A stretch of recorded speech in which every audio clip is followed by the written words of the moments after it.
Magandang araw po sa inyong lahat at muli po welcome po dito sa inyong paboritong programa. Dear Kuya E, tago niyo po ako sa pangalang OD, chubby, 5'7", maputi.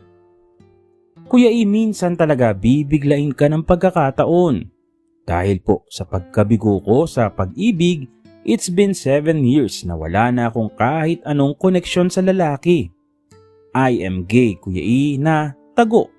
Maraming pagkakataon din naman, Kuya E, na may tukso ba pero hindi naman natutuloy. Sabihin na natin magaling ang pamigil ko. Kumbaga ay nandyan na sa harap mo ay mapipigilan mo pa. Ganun ako, Kuya E. Backtrack lang tayo tungkol doon sa naging struggle ko bago mangyari ang ibabahagi ko. May boyfriend ako for 5 years. Akala ko okay kami, but nahuli ko siyang may iba pala. Hindi lang isa, kundi dalawa. Mahal na mahal ko siya but sumuko na ako dahil ilang beses ko na siyang pinagbigyan. Hindi naman siya nagbago. Okay, Kuya E, since then hindi na ako naging marupok pa. Pero mahirap palang salita yung hindi naging marupok. Dahil after 7 years nga na kinaya mo ay heto na naman. Darating sa iyo ang isang lalaki na bibihag sa iyong mga mata. Kuya E, kalilipat lamang po namin ng bahay nung oras na naglalakad-lakad ako para ba mag-ikot sa paligid ng lugar ng lipatan namin. Hapon na yun, Kuya E, at masasabi kong medyo malungkot ako kasi nga hindi ako pabor sa paglipat namin. Habang naglalakad ako, may nakasalubong akong lalaki. Matangkad, hindi naman kagwapuhan pero matangos ang ilong, maliit ang muka. Lumampas siya na nakatingin ako. Tumingin din siya. Saan ang lakad mo? Wah, akala mo sa kanyang pagtatanong ay magkakilala kami. Sabi ko, ano ulit yon? Wari hindi ko narinig kung ano ang sinabi niya. Saan ang lakad mo? Ngumiti siya at itago natin siya sa pangalang Jeff. Gwapo din naman pala. Sabi ko, wala, nag-iikot lang. Sabay sabi niya na, gusto mo ba ng kasama? Sabi ko, what do you mean? Kasamang maglakad-lakad. Taga rito o matagal ka na ba rito? Oo, malapit lang ang bahay namin dito. Pinagmamasdan ko ang mga labi ni Jeff. Wari ay binabasa ang mga sinasabi nito. Nung time na yon, nag-uumpisa na ako na magtanong sa sarili ko. Ano na ito? Sabi ko kay Jeff, ano kasi? Sabay sagot agad niya na hindi naman kita pipilitin. Ikaw, anong plan mo ba? Wala akong kasama sa bahay, kung gusto mo, tambay ka dun. Kuya E, lalaking lalaki si Jeff, lalo ng boses. Straight na straight ang pormahan. Sabi ko kay Jeff,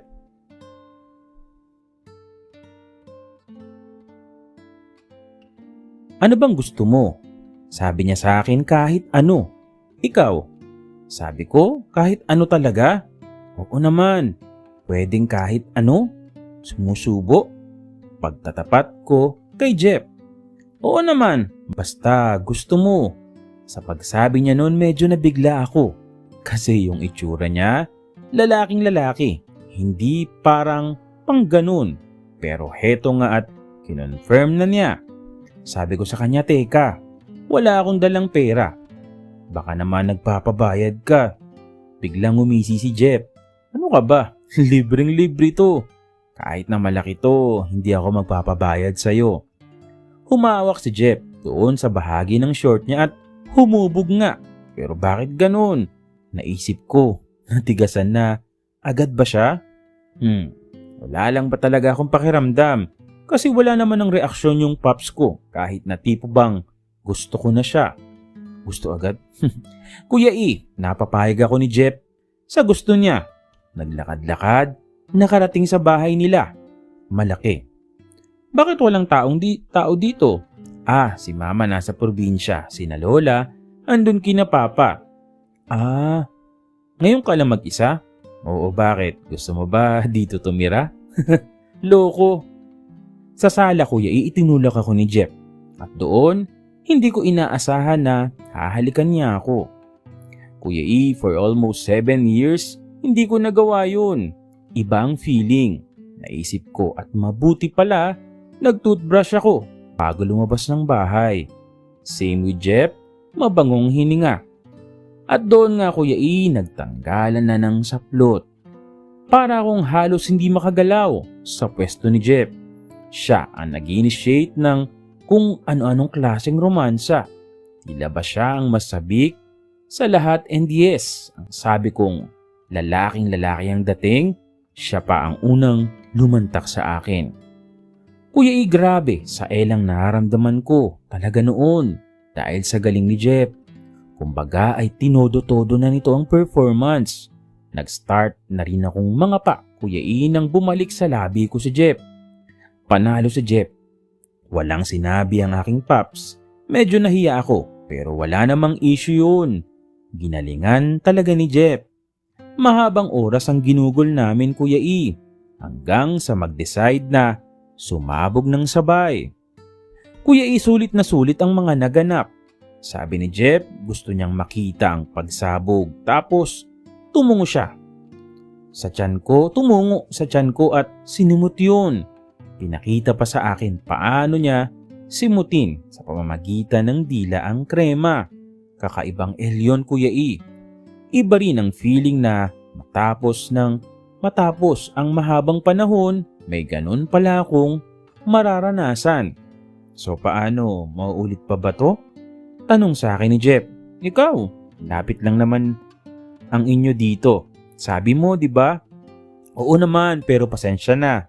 Hindi kasi pwede sa amin. Pwede naman dito. Wait, tayo ka. Binuksan ni Jeff ang ilaw sa labas. Tinuro ang kubo. Yung kubong yan, tambakan lang yan, kaya pwede tayo dyan kapag may tao dito sa bahay. Ang daan yan dun sa likod, kaya pwede tayo. Sige ba? Habang nasa bintana kami, nagulat ako nang biglang bumaba si Jeff. Kuya E, sabi niya, wait lang. Lumantak siya Kuya E kahit na katatapos lang. At Kuya E, kahit na nga ba katatapos lang ay muli, nag-standing ovation. Tapos nakita ko rin ang kanya. Naka-second round ga kami. Kuya E, matapos yun ay nakakagutom. Nagyaya si Jeff na kumain sa malapit na kainan. Kahit na yun ang una naming pagkikita ay tila ba matagal na kami magkakilala. Pero sabi ko sa sarili ko, huwag na huwag mapufol. Mahirap na. Kasi sa dating ni Jeff, tipong malakas nga ang dating at hindi ko pa alam kung ano ba talaga ang trip niya. Baka mamaya hanggang L lang talaga siya.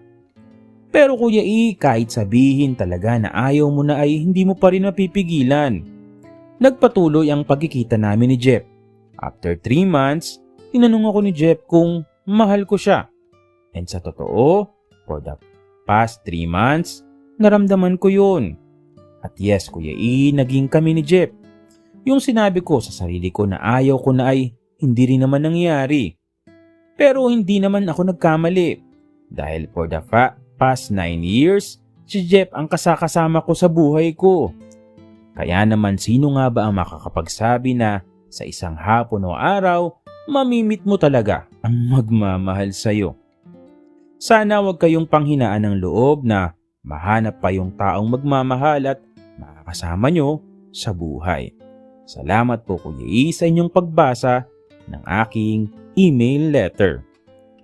OD, ayun, marami rin mga kwento na bigla lang nag-meet, tapos akala ay L lang, tapos ang ending maganda rin pala yung mga pangyayari o maganda rin pala yung kahihinatnan ng mga nangyari o pag-meet nila, nagiging nagmamahalan sila.